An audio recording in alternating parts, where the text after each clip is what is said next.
Welcome back my YouTube channel science with JS. तो जैसा कि बच्चों हम अपना क्लास 10th का सब्जेक्ट केमिस्ट्री के चैप्टर 2 पढ़ चुके हैं और आज हम स्टार्ट करते हैं अपना केमिस्ट्री का थर्ड चैप्टर जिसका नाम है धातु एवं अधातु यानी मेटल्स एंड नॉन मेटल्स। तो देखते हैं बेटा इस चैप्टर के अंदर हमें क्या क्या पढ़ना है, किन टॉपिक्स के बारे में पढ़ना है। इसलिए मैंने सबसे पहले उन्हीं टॉपिक्स को आपके सामने रख दिया है जितने टॉपिक्स को आपको पढ़ना है। तो जैसा कि बेटा मैंने लिखा है टॉपिक्स वी डिस्कस। तो सबसे पहले हमें परिचय पढ़ना है, उसके बाद भौतिक गुणधर्म, उसके बाद धातुओं के रासायनिक गुण, उसके बाद धातुएं एवं अधातुएं कैसे अभिक्रिया करती हैं और उसके बाद बेटा धातुओं की प्राप्ति कैसे की जाती है और लास्ट में हमें पढ़ना है संक्षारण। तो ये हमारे सामने 4 से 5 टॉपिक्स हैं जो हमें इस चैप्टर के अंदर पढ़ना है। तो सबसे पहले हम अपना स्टार्ट करते हैं बेटा परिचय। तो जैसा कि बेटा मैंने आपके सामने लिखा है परिचय कि फर्स्ट पॉइंट जो मैंने लिखा है आपके सामने कि तत्वों को उनके गुणधर्मों के आधार पर किस प्रकार वर्गीकृत किया गया है। यानी जो तत्व हैं जैसे कि सोडियम है, पोटेशियम है, कैल्शियम है, उनको हमने किस आधार पर वर्गीकृत किया है ये जानने की कोशिश करते हैं। तो जैसा कि बेटा मैंने पॉइंट नंबर 2 लिखा है कि दैनिक जीवन में प्रयोग होने वाली धातुएं एवं अधातु पर विचार कीजिए। यानी हम जो दैनिक जीवन के अंदर रोज़मर्रा की ज़िंदगी में जो धातुओं का और धातुओं का यूज़ करते हैं उसके बारे में जानने की कोशिश करते हैं। जैसे कि तीसरा पॉइंट लिखा है कि आप विचार करके देखिए कि धातु व अधातु के कौन से गुणधर्म उन्हें एक दूसरे से भिन्न बनाते हैं। यानी धातु और धातुओं में डिफरेंस क्या है, ऐसे कौन कौन से उनके गुणधर्म हैं जो धातु और धातु एक दूसरे से अलग दिखती हैं। आइए बात करते हैं सबसे पहले हम भौतिक गुणधर्म के बारे में। तो जैसे कि बेटा मैंने लिखा है भौतिक गुणधर्म यानी फिजिकल प्रॉपर्टीज़। सबसे पहला पॉइंट बेटा जैसे मैंने लिखा है कि तत्वों को गुणों के आधार पर धातु एवं अधातु को में अलग किया जा सकता है। यानी तत्वों के जो भौतिक गुण हैं जैसे कि रंग हो गया, कलर हो गया, रंग हो गया उसका बेटा, उसकी हार्डनेस हो गई, उसकी कंप्रेसिबिलिटी हो गई, उसका कोई भी फिजिकल नेचर हो गया, उसके बेसिस पर हम उन्हें अलग कर रहे हैं। जैसे कि दूसरा पॉइंट लगा बेटा धातु एवं अधातु के कुछ भौतिक गुणधर्म का वर्णन किया जा रहा है। तो आइए बेटा हम बात करते हैं अपने धातु और धातुओं के भौतिक गुणधर्म के बारे में। जैसा कि सबसे पहले मैंने बेटा हेडिंग डाली है भौतिक गुणधर्म यानी फिजिकल प्रॉपर्टीज, जिसमें सबसे पहला पॉइंट लिखा है कि तत्वों के भौतिक गुणों के आधार पर धातु एवं अधातु को अलग किया जा सकता है।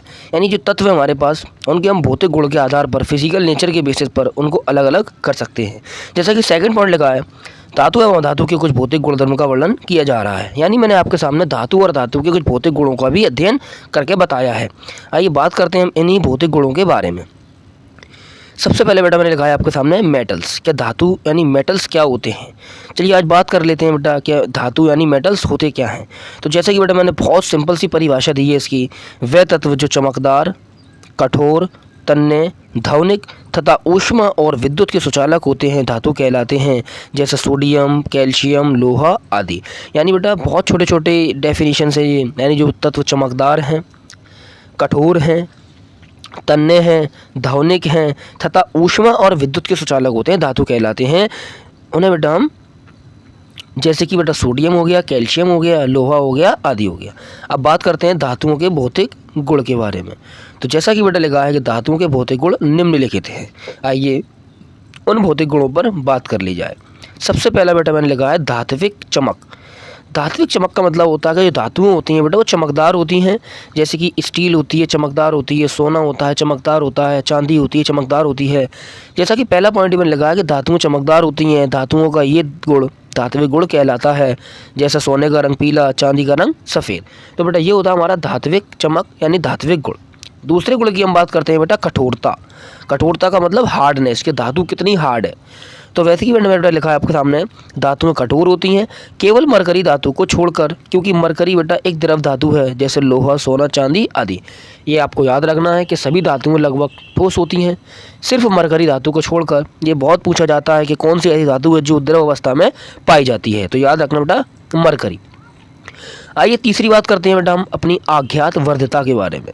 आज्ञात वर्ध्यता क्या होती है आइए उसको समझते हैं। जैसे कि मैंने आपके सामने लिखा आज्ञात वर्ध्यता धातुओं का वह गुण जो उन्हें पीटे जाने पर बिना तोड़े पतली चादर में परिवर्तित होने की क्षमता को आज्ञातवर्तता कहते हैं। जैसे सोना और चांदी सबसे ज़्यादा आज्ञातवर्तनीय धातु हैं। यानी आज्ञातवर्तता का मतलब होता है कि हम धातु को पीटते जाएं और धातु हमारी बिना टूटे एक चादर में परिवर्तित हो जाए, उसी क्षमता को हम आज्ञातवर्तता कहते हैं। जैसे कि सोना जो होता है, चांदी, ये बेटा सबसे ज़्यादा आज्ञातवर्तनीय धातु है। यानी कितना भी इन्हें पीट लिया जाए ये फिर भी टूटते नहीं हैं और लंबी लंबी शीट्स में कन्वर्ट हो जाते हैं। अगली हम बेटा गुण की बात करते हैं तन्यता के बारे में। आइए बात करते हैं तन्यता क्या होती है। तो वह गुण जो धातुओं को पतले तारों में खींचे जाने की क्षमता प्रदान करता है, तन्यता कहलाता है। सोना सबसे अधिक तन्य धातु है।